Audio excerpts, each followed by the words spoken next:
श्री स्वामी समर्थ. भाड्याच्या घरात राहून कंटाळा आला आहे का? स्वतःच्या हक्काचे घराचे स्वप्न तुम्ही अनेक वर्षापासून पाहत आहात, पण ते काही केल्या पूर्ण होत नाही आहे. पैशाची जुळवाजुळव होत नाही आहे की बँकेचे कर्ज मंजूर होत नाही आहे.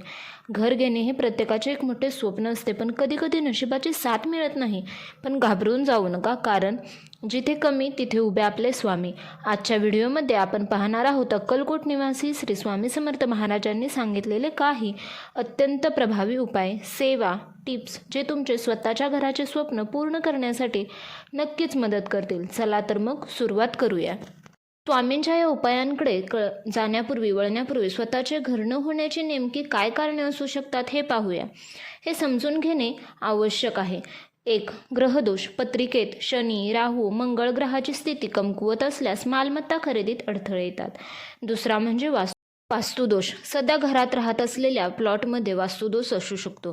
तिसरा म्हणजे पितृदोष. पूर्वजांचे आशीर्वाद कमी पडल्यास स्थावर मालमत्ता जमवण्यात अडचणी येतात. आणि नंतरचा चौथा म्हणजे आर्थिक अडथळे आणि नियोजन. केवळ इच्छा असून भागत नाही, आर्थिक नियोजनाची कमतरता ही देखील एक कारण असू शकते. स्वामी समर्थांनी नेहमी सांगितले की सेवा करा, फळ मिळेल.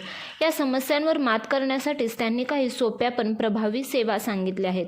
स्वतःचे घर होण्यासाठी स्वामी समर्थांचे 10 प्रभावी उपाय आपण पाहणार आहोत.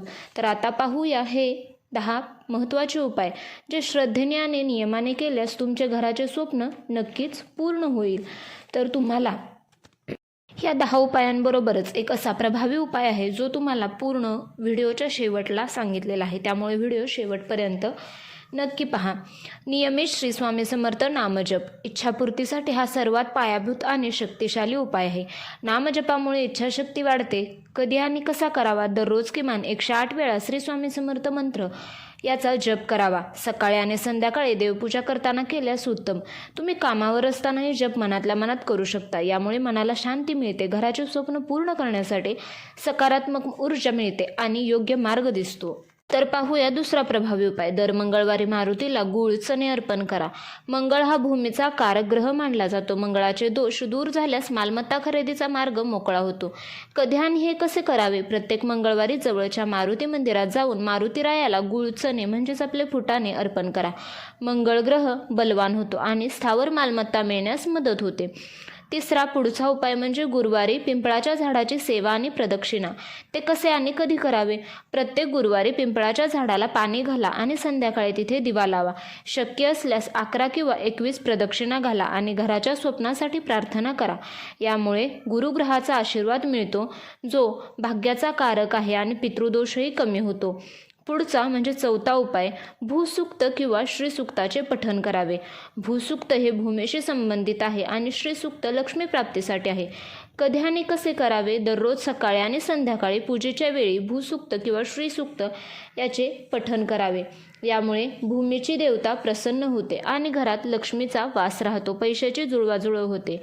पुढचा 5वा उपाय. वास्तुदोष निवारण आणि घराचा नकाशा. घराचा प्लॅन. केवळ स्वप्न पाहून चालणार नाही, तर कृती करणे आवश्यक आहे. तुम्ही जो प्लॉट किंवा घर खरेदी करायचा विचार करत आहात त्याचा नकाशा, प्लॅन स्वामींच्या फोटोसमोर ठेवा आणि त्यावर हळदी कुंकू अर्पण करा. घराच्या उत्तर दिशेला कुबेर यंत्र किंवा आरसा लावा. यामुळे घरातील ऊर्जा संतुलित होते आणि घराचे स्वप्न प्रत्यक्षात येण्यासाठी मदत मिळते. पुढचा उपाय म्हणजे तारक मंत्राचे पठण. मनातील भीती काढून टाकते आणि लढण्याचे बळ देते. कधी करावे? तर दररोज सकाळी किंवा संध्याकाळी दिवे लागण्याच्या वेळी किमान 3 वेळा, शक्य असल्यास 11 वेळा म्हणावा आणि स्वामींकडे आपल्या घराचे स्वप्न सांगावे.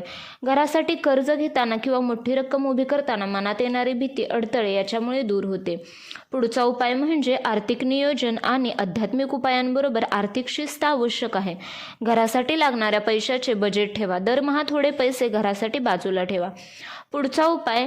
शनिवारी मुंग्यांना साखर आणि पीठ याने शनिग्रह कर्माचा दाता आहे आणि मुंग्यांना अन्न दिल्याने शनीची 7.5 किंवा महादशा प्रभाव कमी होतो. पुढचा उपाय म्हणजे निस्वार्थ सेवा आणि दानधर्म. हा स्वामींच्या शिकवणीचा गाभा आहे. गरजूंना मदत करा. दर अमावस्येला गरिबांना मदत करा, याने पितृदोष कमी होतो. पुढचा उपाय म्हणजे नवीन घरात स्वामींची स्थापना करा. तेव्हा स्वामींना विसरू नका, त्यांना स्थापित करा, त्यांची पूजा करा. त्यामुळे घरात सुखशांती लाभते. आणि महत्त्वाचा आणि शेवटचा उपाय म्हणजे प्रभावशाली उपाय आहे, गुरुवारी पती पत्नीने स्वामी समर्थांच्या मंदिरात जाऊन नारळ, खडीसाखर आणि पिवळे फूल अर्पण करा आणि देवाला आपली इच्छा व्यक्त करा आणि संकल्प करा. त्यांना सांगा, आमचे प्रयत्न सफल होऊ दे, आमच्या मार्गातील अडथळे दूर कर, अडथळे आणू देऊ नको.